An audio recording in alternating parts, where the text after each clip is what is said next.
অভিযোগ কমিয়ে দেন, দেখবেন সুখে থাকবেন। এইটা নাই, ওইটা নাই, এইটা পাই নাই, ওইটা পাই নাই, জীবনে এইটা হই নাই রে, ওইটা পাইলাম না রে, এরকম অভিযোগ করে দেদারসে অনেক এরকম লোক আছে না নাই?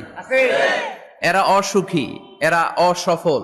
সফল ব্যক্তিদের একটা গুণাবলী হচ্ছে এরা কমপ্লেইন করে কম, কমপ্লেইন করে কম, তারা শুকরিয়া করে বেশি। দে আর ভেরি গ্রেটফুল। তারা শুকরিয়া করে বেশি। এটা পাই নাই, ওইটা পাই নাই, এগুলো বলবেন না।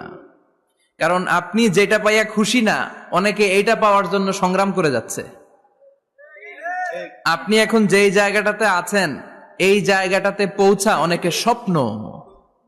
আপনি এটা পেয়ে খুশি না, কিন্তু আপনার জায়গায় পৌঁছার জন্য অনেকে স্ট্রাগল করে যাচ্ছে, সংগ্রাম করে যাচ্ছে। আপনি যেই পজিশনে আছেন, শুধু এই পজিশনে আসাটাই অনেকের স্বপ্ন।